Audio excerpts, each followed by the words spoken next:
alle drei gucken wir uns jetzt einmal in Ruhe an. Und der erste davon ist der Peugeot 404 aus dem Jahre 1964, von dem die Franzosen immer gesagt haben, das ist der französische Mercedes. Noch im Original Metallic Grau, Einschichtlack, man traut es kaum, ihn anzufassen. Hier ist noch diese wunderschöne Parkbeleuchtung, ein Rückspiegel auf dem Kotflügel verschraubt und richtig solide Türen mit Chromrahmen. Das ist ja ein ganz besonderes Design. Pininfarina begründete mit ihm und dem Lancia Flaminia die sogenannte Trapezlinie, die nachher sogar zur Form des Trabi führte. In so einem Auto hat man richtig Platz, also gar kein Problem, mit 4 bis 5 Personen zu fahren. Lederausstattung wartete auf einen natürlich Kurbelfenster und bei kaum einem Auto dieser Art ist der Kofferraum größer als beim berühmten Peugeot 404, von dem immerhin fast 1 Million Exemplare gebaut wurden. Der Vierzylindermotor ist um 45 Grad geneigt eingebaut, um einen tiefen Schwerpunkt zu haben. Aber ein charmantes Detail ist die Andrehkurbel, die man immer noch dabei hat und notfalls über dieses Loch in der Stoßstange direkt auf die Kurbelwelle dann in Aktion bringt, wenn die Batterie mal leer sein sollte. Man sieht, in Frankreich ist man grundsätzlich auf alles vorbereitet.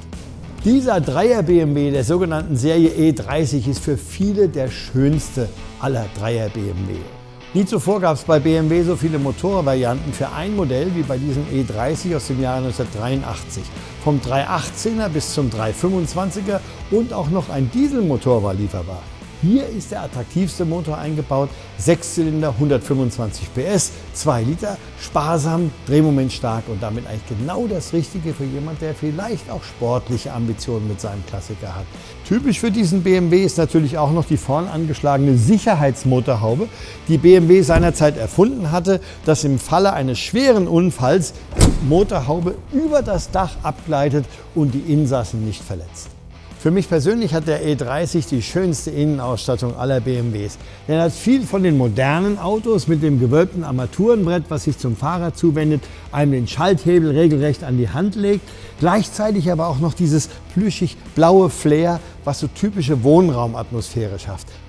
Man kann sich richtig vorstellen, wie die Leute gestaunt haben auf der IAA 1969. Ist der von Bertone? Ist der von Pininfarina? Ist das ein neuer Dino?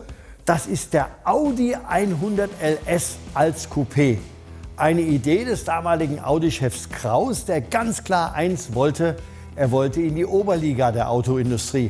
Und das gelang ihm mit diesem Coupé auf ganz bedeutsame Weise. Audi wurde mit diesem Auto ein Premium-Hersteller. Er kostete doppelt so viel wie ein Ford Capri. Nur dieser hier, das war ein Auto für Oberklasse-Kunden. Der rangierte in der Nähe des Mercedes C-Coupés.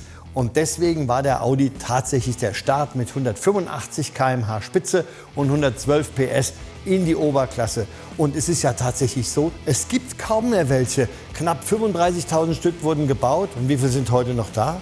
Wissen wir nicht genau, aber 400-500 Stück vielleicht noch. Aber es gibt wirklich ganz, ganz wenige von den Autos. Man sieht sie auf den Straßen überhaupt gar nicht mehr.